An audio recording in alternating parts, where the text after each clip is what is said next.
Hello everyone, this is Ankur Gupta, a premier real estate professional. और आज मैं एक बार फिर से वीडियो लेके आया हूँ यमुना एक्सप्रेसवे के ऊपर। कि देखिए, मैं जो लगातार 5-6 महीने से लगातार वीडियोस बना रहा था यमुना एक्सप्रेसवे के ऊपर, मेरी हर एक बात सच हुई है। यमुना एक्सप्रेसवे के मार्केट की आज आप हाल देख लीजिए, पूरी तरीके से ठंडा पड़ गया है। जो सेलर बहुत बड़ी बड़ी बातें बोलते थे ना कि हमारी प्रॉपर्टी जी इस रेट की है, उस रेट की है, इसके रेट ऐसे जाएंगे वैसे जाएंगे, पूरी तरीके से ठंडा हो गया। मार्केट में बायर ही नहीं है यमुना एक्सप्रेसवे की प्रॉपर्टीज़ के लिए। हकीकत ये है आज की डेट की, लोग खरीदने को तैयार ही नहीं है।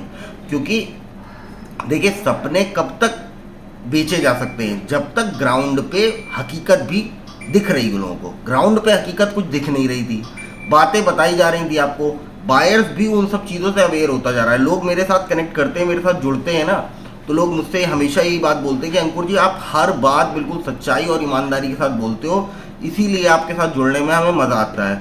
और देखिए, हमारा भी लॉन्ग टर्म ऑब्जेक्टिव, हम शॉर्ट टर्म ऑब्जेक्टिव पे काम करने वाले लोग ही नहीं हैं। हम लोगों की ये सोच नहीं है कि बस सडनली पैसा कमाना है या आपका फ़ायदा उठाना है। हमारी सोच ये है कि हम अगर आपको ईमानदारी से सर्व करेंगे तो आप लंबे समय तक हमारे साथ जुड़े रहोगे। अगर एक बार कोई प्रॉपर्टी आप हमारे थ्रू खरीदोगे या बेचोगे तो आप ज़िंदगी में दोबारा कभी किसी की तरफ देखोगे ही नहीं पलट के, ना आपको मार्केट में कहीं झांकने की ज़रूरत पड़ेगी। आप लॉन्ग टर्म पे रिलेशनशिप बनाने में हम बिलीव करते हैं। और देखिए, मेरी कोई पर्सनल प्रॉब्लम है ही नहीं यमुना एक्सप्रेसवे से। मैंने तो पहले भी कहा था, आज भी कहता हूँ, यमुना एक्सप्रेसवे पे जब मुझे ग्राउंड पे चीज़ें दिखने लगेंगी तब मैं यमुना एक्सप्रेसवे पे भी हकीकत बताऊंगा कि जी ये सही टाइम है, यमुना में पैसा लगाइए, ये रेट डिजर्व करता है। लेकिन आज फिल्म सिटी, जेवर एयरपोर्ट या जितनी भी बातें बताई जा रही हैं, यमुना एक्सप्रेसवे में रेसिडेंशियल प्रॉपर्टी की वैल्यूएशन बढ़ने वाली है ही नहीं, क्योंकि वहाँ पे बसने में बहुत लंबा टाइम पीरियड लगने वाला है।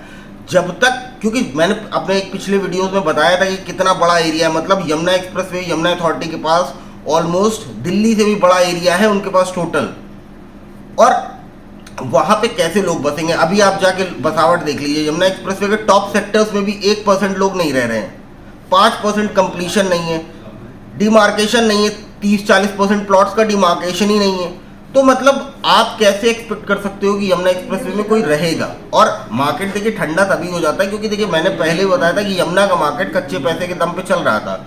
अब क्योंकि चुनाव में आचार संहिता लागू हो गई है, चुनाव चल रहे हैं, तो मार्केट तो ठंडा होना ही था, मुझे मालूम था। और चुनाव के बाद तो और ज़्यादा ये मार्केट ड्रॉप डाउन हो जाएगा। ग्रेटर नोएडा रादर देन इसीलिए चल रहा है कि यहाँ पे सारी फैसिलिटीज़ हैं, यहाँ पे लोग अपनी फैमिलीज़ को रखना सेफ एंड सिक्योर फील करते हैं यहाँ पे रखने में।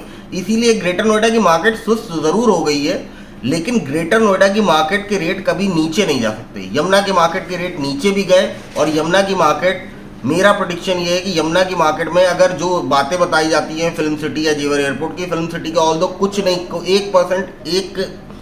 1.1% भी काम चालू नहीं हुआ यमुना फिल्म सिटी में भी, तो यमुना की मार्केट तो 5 साल तक के लिए सोने वाली भी है। आगे जो मेरी प्रोडिक्शन, जो मुझे लगता है, अगर ग्राउंड पे काम नहीं हुआ तो यमुना की मार्केट पूरी तरीके से आगे लंबे टाइम के लिए सो भी जाएगी। तो रेट जितने चढ़ने थे यमुना के चढ़ गए। अब रेट सिर्फ, जब एक बार, जैसे मैंने पहले बताया था कि किसी भी पर्टिकुलर प्रोडक्ट की 4 स्टेजेस में लाइफ साइकिल होती है: इंट्रोडक्शन, ग्रोथ, मैच्योरिटी और डेक्लाइन। यहाँ पे यमुना एक्सप्रेसवे एक नया एरिया प्रॉपर्टी के क्षेत्र में आपके सामने आया, इंट्रोड्यूस हुआ, मार्केट में ग्रोथ हुई, बहुत ज़्यादा ग्रोथ हुई, और अब वो मैच्योरिटी को टच कर गया है, मैच्योरिटी अपने रेट पे टच कर गया है, तो अब वो डिक्लाइन के स्टेज पे आ गया। तो ये किसी भी पर्टिकुलर प्रोडक्ट की या किसी भी पर्टिकुलर प्रॉपर्टी की ये स्टेजेस होती ही होती हैं। ग्रेटर नोएडा की मार्केट ऐसा है कि जब यहाँ पे इंट्रोडक्शन हुआ 1990 में ग्रेटर नोएडा में, ये ग्रोथ पे पकड़ा इसने, बीच में स्लो भी हुआ मार्केट, लेकिन ये मैच्योरिटी को टच नहीं कर पाया क्योंकि यहाँ पे इंफ्रास्ट्रक्चर उस हिसाब से डेवलप होता गया, इसीलिए रीडिज़ाइन हो गया एक तरीके से, वापस वो इंट्रोडक्शन की स्टेज पे आ गया। लेकिन यमुना का मार्केट ऐसा नहीं, यमुना की मार्केट में चीज़ें कुछ बनी नहीं अभी तक। इंट्रोडक्शन हुआ, ग्रोथ आई, और मैच्योरिटी के बाद डिक्लाइन पे आ गया। अब डिक्लाइन पे आ गया तो जब तक ग्राउंड पे काम नहीं होगा यमुना की मार्केट में, तब तक वापस उसके रेट चढ़ने वाले हैं ही नहीं। और अगर आप रेसिडेंशियल प्रॉपर्टी, खास तौर पे अगर आप रेसिडेंशियल या इंडस्ट्रियल प्रॉपर्टी लेना चाहते हैं, तो ऐसी जगह पे ही लेना लीजिए जहाँ पे ऑलरेडी आपको फैसिलिटीज़ मिले, रोड्स मिले, इंफ्रास्ट्रक्चर मिले, आपको सेफ्टी सिक्योरिटी मिले, आपके बच्चों को बेसिक एजुकेशन के लिए एजुकेशन फैसिलिटीज़ मिले, because greater Noida is already education hub. यहाँ पे सारी फैसिलिटीज़ अवेलेबल हैं, मॉल्स हैं आपको, क्योंकि हर चीज़ चाहिए डेली लाइफ स्टाइल के लिए आपको हर चीज़ चाहिए, पानी, बिजली, infrastructure, education, metro facility, transportation facility, सब कुछ ग्रेटर नोएडा में। तो रेजिडेंशियल प्रॉपर्टी खास तौर पे और कमर्शियल प्रॉपर्टी तो देखिए, वैसे भी कमर्शियल प्रॉपर्टी में तो किसी भी तरीके की प्रॉपर्टी के लिए आपके लिए ग्रेटर नोएडा से बेहतर जगह तो कोई हो ही नहीं सकती है। और रेट भी अभी नॉमिनल है। नोएडा से अगर कंपैरिजन किया जाएगा ना ग्रेटर नोएडा का, तो ग्रेटर नोएडा को आप पाओगे कि ज़्यादा बेहतर, 50 गुना बेहतर शहर है नोएडा के कंपैरिजन में ग्रेटर नोएडा। नोएडा में कुछ नहीं है, रश के अलावा कुछ है नहीं है, ट्रैफिक में उलझे रहोगे आप, पोल्यूशन की हवा खाते रहोगे और कुछ नहीं नोएडा में। नोएडा और दिल्ली लोग छोड़ छोड़ के हमसे जो बात करते हैं कि हमें ग्रेटर नोएडा में ही लेना है, कि हमें अपने जीवन के 10 साल बढ़ाने हैं, लोग ये कहते हैं हमें अपने जीवन के 10 साल बढ़ाने हैं। तो आपको भी अब अगर अपने जीवन से प्यार है और अपने जीवन को बढ़ाना चाहते हैं तो ग्रेटर नोएडा की प्रॉपर्टीज़ में इन्वेस्ट करिए, ज़्यादा बेहतर रहेगा। क्योंकि यहाँ के रेट 2.5, 3, 3.5, 4 लाख, 5 लाख कब पहुँच जाएंगे आप देखते रह जाओगे।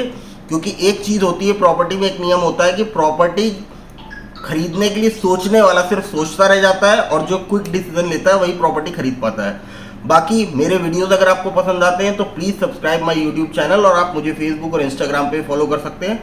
बाकी thank you, have a good day. और देखिए, मैंने पहले भी कहा था कि हम लोग सिर्फ प्रीमियम कस्टमर्स को सर्व करते हैं, तो इसलिए अगर आपको कोई क्वेरी है तो मैं कॉल सेंटर नहीं चला रहा हूं। अगर आप रजिस्ट्रेशन प्रोसेस को फॉलो करते हैं, उसके बाद 1 नहीं, 10 नहीं, 50 बार आप मुझसे क्वेरी कीजिए, आपकी जो रिक्वायरमेंट होगी उस पर प्रॉपर्टी दिलाएंगे। लेकिन रजिस्ट्रेशन प्रोसेस को फॉलो करने के बाद ही मैं आपको पर्सनली अटेंशन दे पाऊंगा। बाकी thank you, have a good day.